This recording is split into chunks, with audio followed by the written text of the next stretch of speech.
사도행전 14장 19절에서 마지막 절 28절까지 이제 바나바와 바울의 제1차 전도 여행을 마감하는 부분을 말씀으로 나누고자 합니다. 루스드라에서 바울이 복음을 전했는데 유대인들이 무려 115km가 떨어진 비시디아 안디옥에서부터 바울을 죽이기 위해서 따라왔던 유대인들이 이고니온에 있는 사람들까지 데리고 지금 루스드라까지 와가지고 지금 바울을 돌멩이로 쳐서 죽은 줄 알고, 얼마나 많이 맞았으면 이제 죽은 줄 알고 그들이 바울의 시체를 루스드라 성 밖으로 던져버렸습니다. 그런데 하나님의 은혜로 이 바울이 살아난 것입니다. 그런데 놀라운 것은 바울의 그 시체 주위에 제자들이 쫙 둘러 서 있다는 것을 20절에 기록하고 있습니다. 얼마나 바울과 바나바가 열정적으로 복음을 전했으면 하나님의 성령이 첫 번째로 간 선교 여행에서 다른 지역에, 자기들이 살고 있는 동네가 아니고 전혀 모르는 지역에 가서 말씀을 전했는데 그 지역을 살리는 제자들이 이미 딱 둘러서 있었다.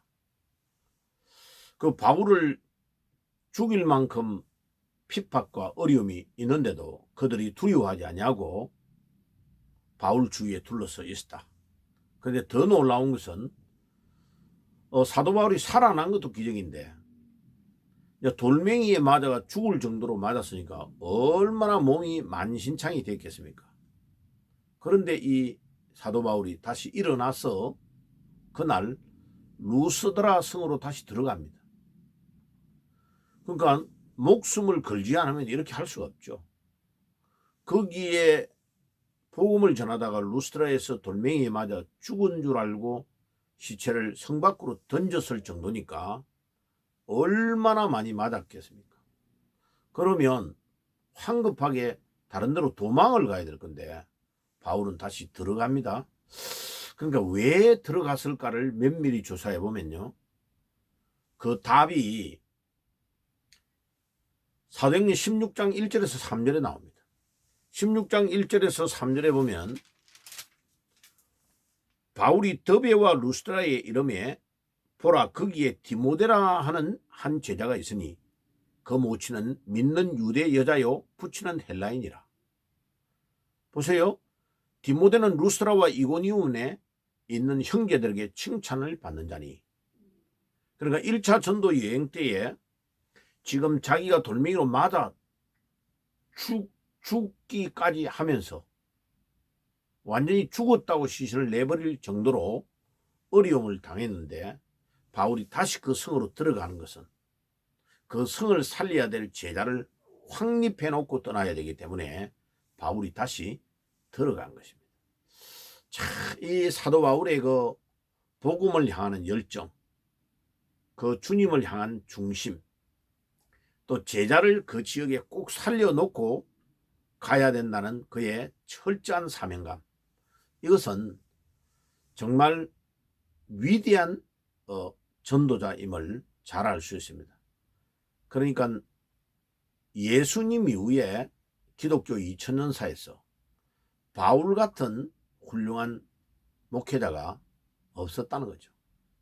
그러니까 얼마나 그가 주님을 향한 그 열정이 대단했는지를 이 사도행전 14장의 루스드라에서 일어난 사건을 보면 잘 알 수 있습니다. 그는 그냥 뭐 시간이 있으니까 여행 삼아 전도하는 그런 사람이 아니고 목숨 걸고 부활하신 주님을 증거하는 참 사역자였다 하는 것을 알 수 있고, 그 다음에 이제 그래가지고 바울과 디모데가 바울과 바나바가 이제 그 제자를 확립하고 그 다음 날 50km 정도 70km 정도 남동쪽인 더베로 갔다고 기록되어 있습니다. 20절에. 그래가지고 이제 거기에서 반환점으로 돌아서 왔던 길을 되돌아갑니다. 되돌아가는데 바울과 바나바가 얼마나 훌륭한 사역을 하고 있느냐 하면은 가는 곳마다 그곳에 교회를 세우고 그 지역을 살릴 수 있는 제자들과 평신도 지도자인 장로님들을 세워놓고 떠나나오는 겁니다. 야, 그러니까 참 놀랍다라는 것을 잘 알 수 있습니다. 그리고 제자들의 마음을 굳게 하여 믿음에 거하라 권하고 또 하나님의 나라에 들어가려면 많은 환난을 겪어야 할 것이라고 22절에 그렇게 권고합니다.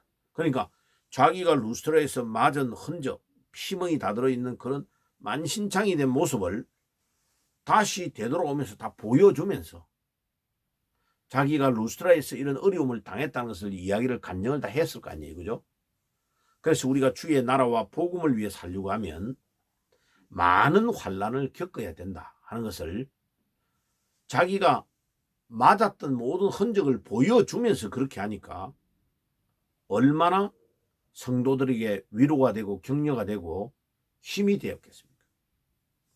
그리고 각 교회의 장로님들을 택해서 금식기도 하며 저희를 믿음 바 주께 부탁하고 주님 이 교회를 지켜주시고 여기에 제자들과 장로님들과 이들이 이 지역을 살리는 교인으로서 사역을 잘하게 해주세요 하고 그들을 기도하고 권면하고 주의 나라와 복음을 위해 살려고 하면 많은 환난을 겪어야 된다는 것을 이야기하고 싶지 않다. 복음 전하는 일은 절대로 쉬운 일이 아니다. 마귀가 막 이렇게 발악을 하면서 복음을 반대하고 나와 바나바 사도가 당했던 이 어려움들을 당신들도 당하게 될 것이다 하는 것을 다 권고하고 각 교회를 다시 둘러보고 되돌아서 거꾸로 돌아오고 있는 것입니다. 그래가지고 그들이 이제 선교 여행을 이제 1차 선교 여행을 마감하는데 그 거리가 무려 2100km 정도 됩니다. 그러니까 우리나라 서울에서 부산까지의 거리가 약 400km 정도 되잖아요. 그러면 5번 정도 먼 거리를 그들이 그 2000년 전에 자동차도 없고 비포장이고 엄청나게 어려운 환경에 있는 상황에서 그들이 이 선교 여행을 곳곳에 들어가서 교회를 세우고 했으니까 아마 몇 년이 걸렸을 겁니다. 그래가지고 복음을 전했습니다. 바이스만이라는 바울 연구의 세계적인 권위를 가지고 있는 학자가 사도 바울이 전도하러 다녔던 모든 곳을 수십 번 왕복을 다 해본 거예요. 해보고 그 책을 썼어요. 그죠? 그분이 쓴 책 중에 유명한 세계적인 베스트셀러가 In Christ Jesus 라는 책입니다. 부활하신 그리스도 안에서 In Christ Jesus. 그분이 이 조그마한 팜플렛 책을 썼는데 그 내용의 핵심이 뭐냐면 바울은 항상 In Christ Jesus라고 그러니까 부활하신 주님 안에서라는 말을 가장 많이 강조했다는 거예요. 무려 164번이나 쓰고 있다. 바울이 기록한 성경 13권에 164번이나 In Christ Jesus라는 단어를 쓰고 있다는 겁니다. 뭐 어떨 때는 in him, in이라는 헬라어의 n이라는 전치사를 항상 사용해서 했다. 이 말은 부활하신 그리스도 안에라는 것을 강조했다. 그래서 고린도후서 5장 17절에 그런즉 그리스도 안에 있으면 새로운 피조물이라. 이전 것은 지나갔으니 보라 새 것이 되었도다.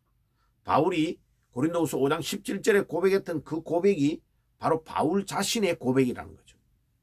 그러니까 자기가 부활하신 주님 안에 들어가 버리니까 유대교의 그 사고의 틀에 빠져있던 율법 중심의 신앙이 완전히 새로운 부활의 신앙으로 바뀌었다.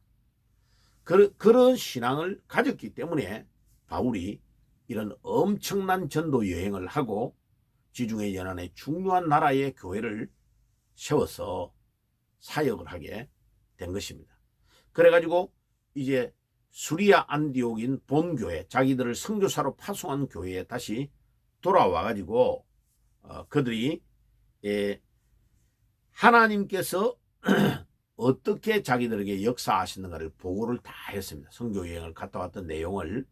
그래가지고 이방인들에게 믿음의 문을 여신 것을 상세하게 보고하고, 당연히 그 지역마다 복음 전할 때에 유대인들의 방해와 핍박과 루스드라에서 돌멩이 맞아가지고 죽을 뻔했던 일들을 다 보고했지 않았겠습니까? 그죠? 그러니까 그 안디옥 교회 성도들이 얼마나 은혜가 되고 감사가 됐겠습니까? 자, 그래서 이 안디옥 교회는요, 예루살렘 교회가 스데반 순교 사건으로 확 흩어지고, 예루살렘 다음으로 안디옥 교회가 세워져서 이 안디옥 교회가 지중해 연안의 초대교회에 세계 선교를 주도하는 교회였습니다. 그럼 지금 교회를 세우는 목회자들의 모든 모델, 표본은 안디옥 교회입니다. 안디옥 교회는 세계 선교를 주도하는 교회였습니다. 그러니까 교회가 문제가 있는 교회는 어떤 교회냐면 바깥에 전도와 선교하는 데는 관심이 없고 교회 안에 관심이 많은 데는 항상 내분이 일어납니다. 커튼을 누가 했느냐, 왜 색깔은 저런 색깔을 했느냐, 피아노 반주자는 누구냐, 피아노의 커브는 왜 색깔을 저런 색깔을 했느냐. 교회 안에 관심이 많으면 항상 싸우고 분쟁합니다.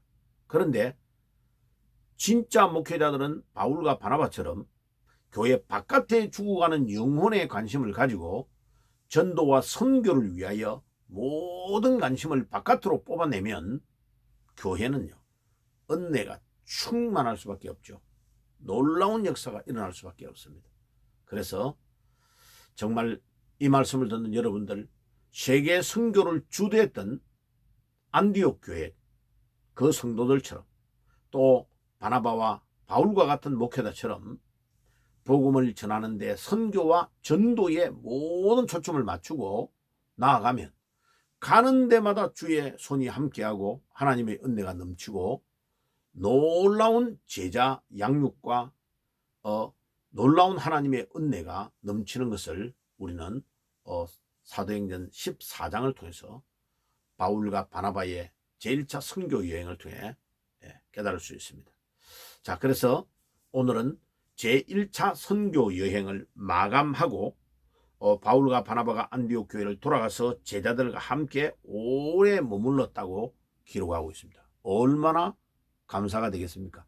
이런 시대적인 주의 종이 전도하고 선교하고 착 돌아와서 또 교회에 머물고 있을 때 얼마나 그 제자들이 기쁘고 감사하고 사도 바울과 바나바를 보면 얼굴만 봐도 그냥 존경스럽고 이렇게 되지 않겠습니까?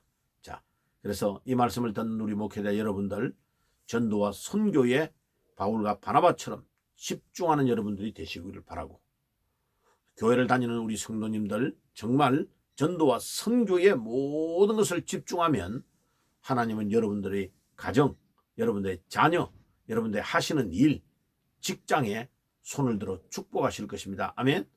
자, 그래서 어떤 나라든지 어떤 개인이든지 어떤 국가든지 전도와 선교를 제일 잘하는 나라가 그 시대를 정복했습니다. 독일이 전 세계의 전도와 선교를 잘할 때에 독일이 세계 최강이었습니다. 영국이 세계에서 가장 전도와 선교를 잘할 때에 해가 지지 않는 나라로 하나님이 축복했습니다. 영국이 교만하고 청교도들을 탄압하고 이러니까 청교도들이 배 타고 건너가서 세운 나라가 미국인데, 미국이 전도와 선교를 세계에서 최고로 많이 할 때에 하나님은 미국을 전 세계를 장악하는 나라로, 지금도 세계 최고의 나라로 세우셨습니다. 자, 그래서 우리 대한민국도 지금 전도와 선교를 많이 하고 있는데 하나님이 그것 때문에 이 대한민국을 축복하시고 인도에 나가신 줄 믿습니다. 자, 그래서 지금은요, 중국의 지하교회가 가장 선교사를 많이 파송해 놓은 상태입니다. 예, 미국이 2등입니다.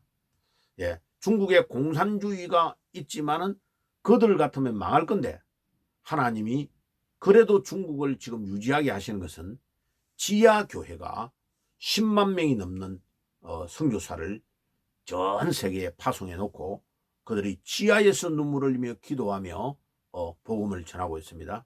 그리고 미국이 두 번째예요. 우리 대한민국이 세 번째입니다. 그러니까 영적인 순서를 보면 그 나라가 어떻게 될 건가를 보여주고 있는 겁니다.